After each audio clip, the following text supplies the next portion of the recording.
You clicked this because something about a Depression-era stew keeping men jacked at 60 felt worth 2 minutes of your time. It's worth more than that. In 1933, nobody had a supplement budget. Nobody had a protein powder. They had whatever the butcher had left at the end of the day, root vegetables from the garden, and a heavy pot that stayed on the stove for hours. And the men eating that food, men doing physical labor into their 60s with no gym and no recovery protocol, held their strength in a way that quietly disappeared when convenience food replaced the slow simmer. 4 ingredients. Each one doing something specific inside aging muscle and joints that no modern protein shake has ever replicated. One of them, the primary protein, costs almost nothing and contains 4 times the coenzyme Q10 of regular beef. Everything is researched and linked in the description. Drop a comment right now.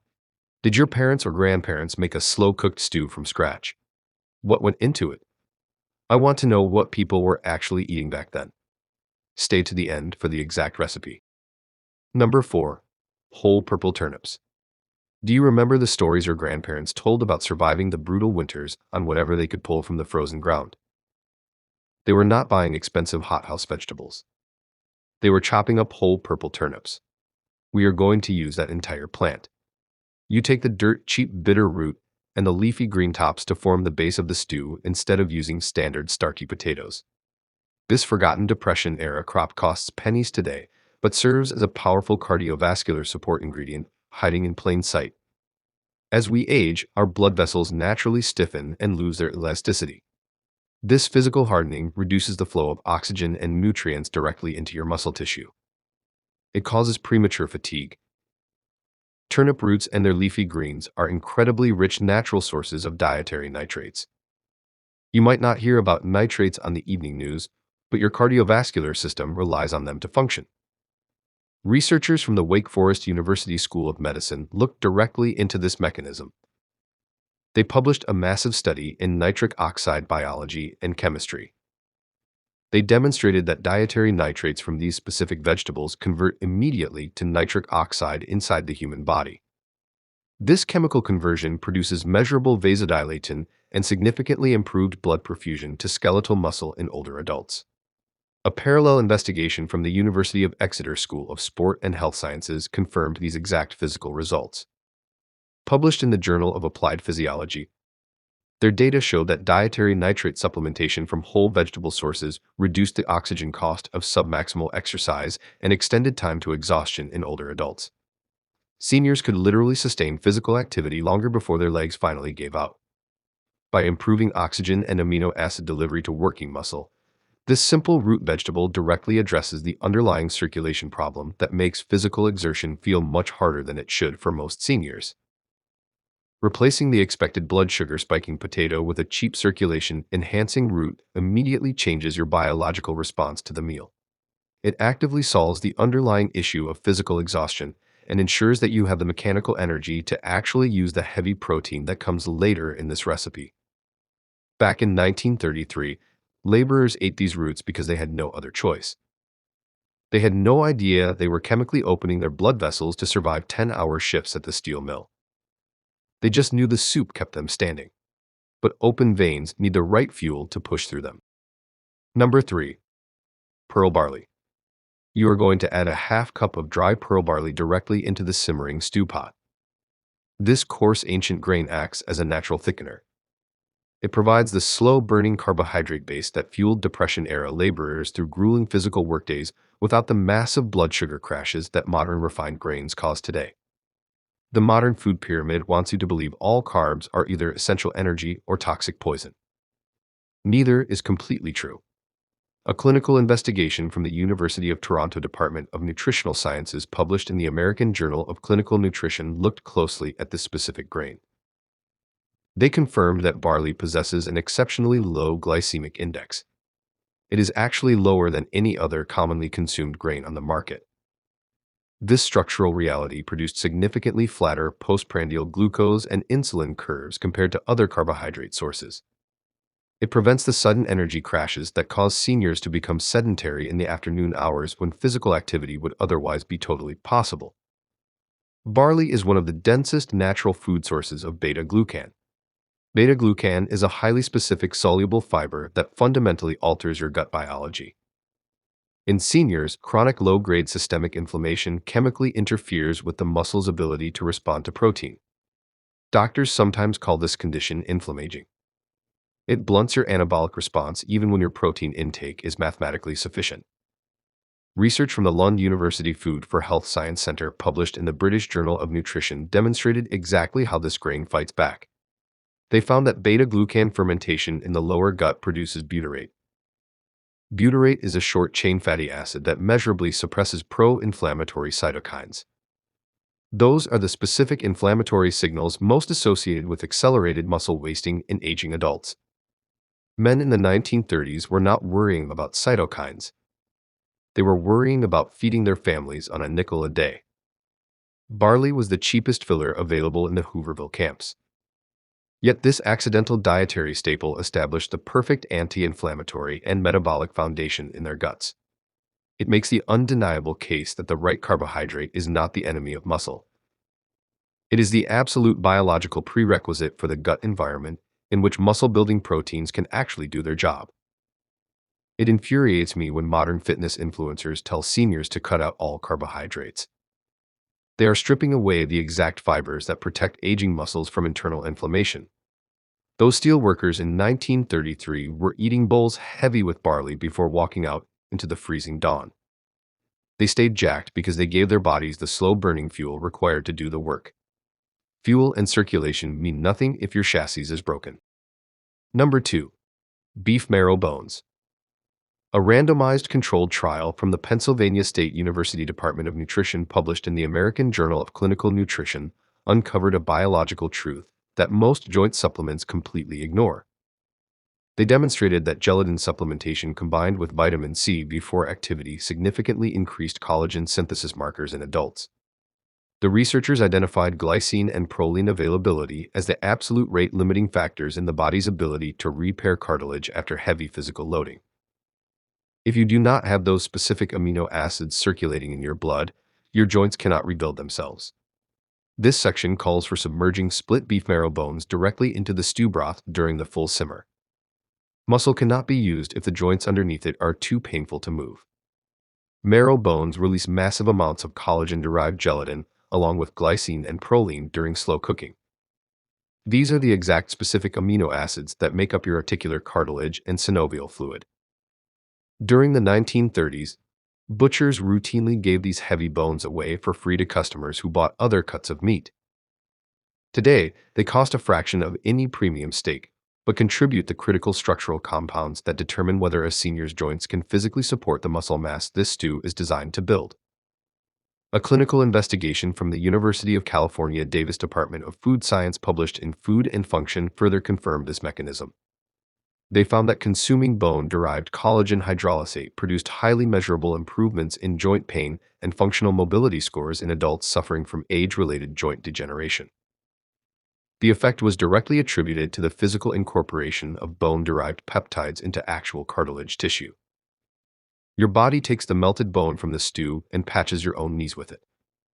We position this ingredient here because most seniors stop exercising due to severe joint pain long before they ever reach the point of true muscle weakness.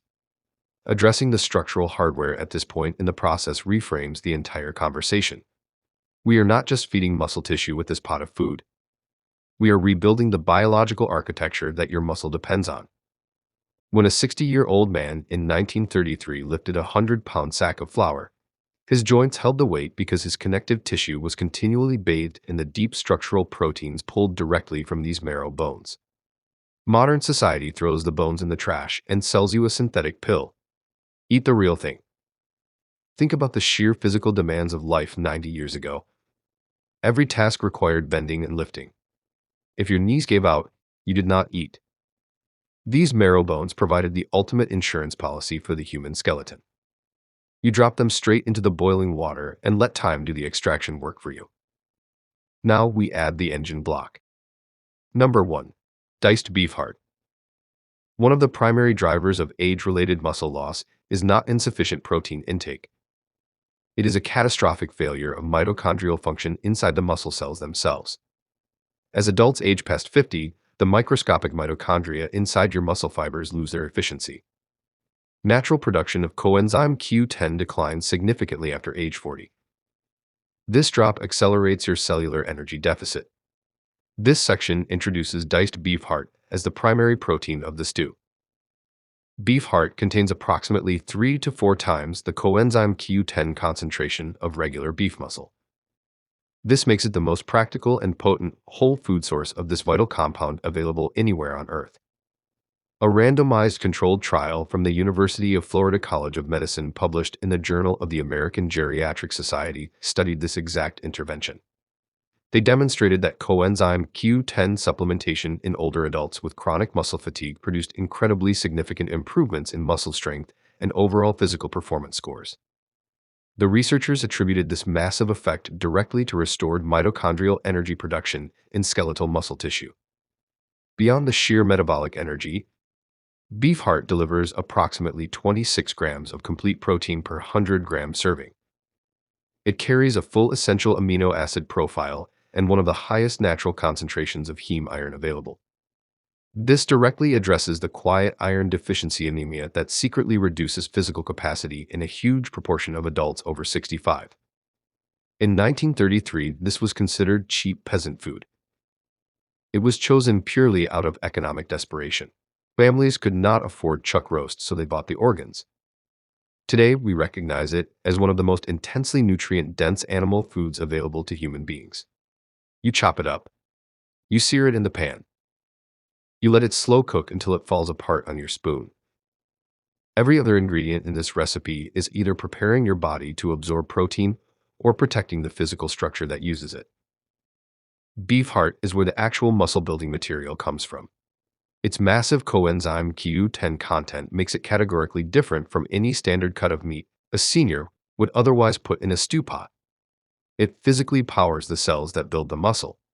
That is why those older men in the Depression kept their broad shoulders and thick chests. They were constantly feeding their mitochondria the exact compound needed to generate raw human horsepower. They were eating a superfood before the word existed. Look at the modern grocery store.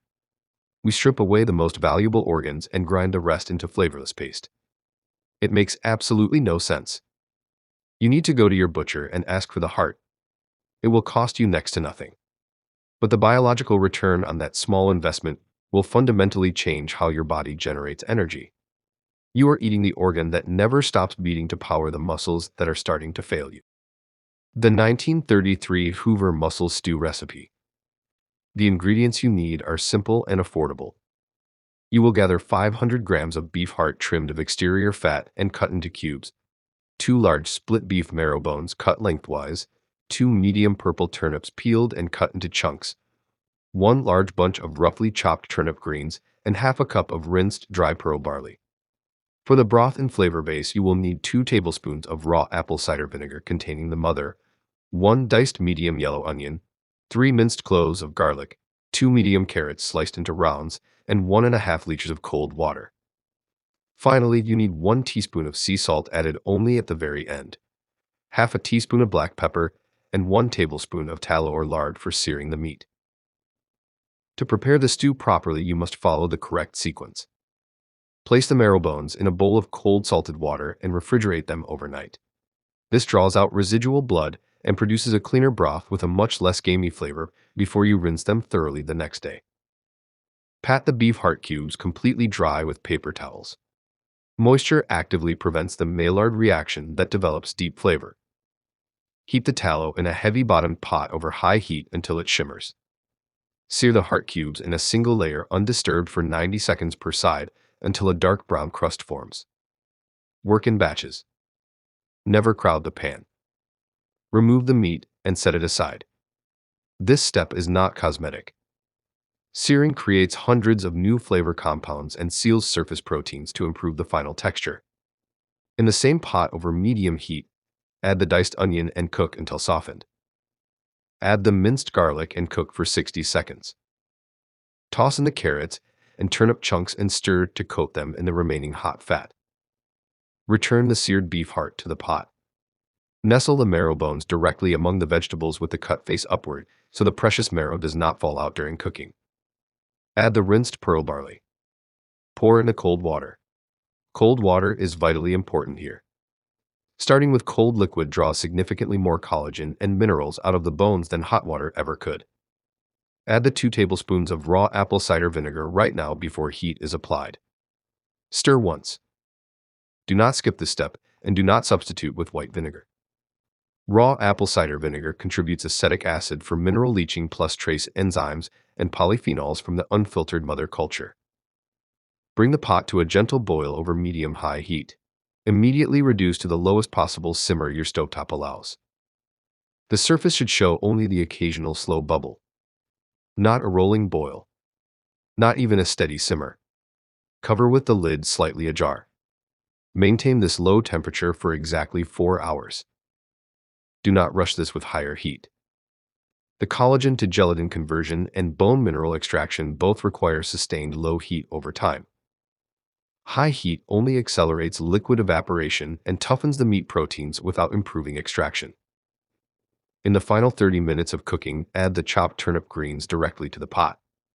Add your sea salt and black pepper now. Adding salt earlier can actually toughen the protein fibers in the heart during the long cook.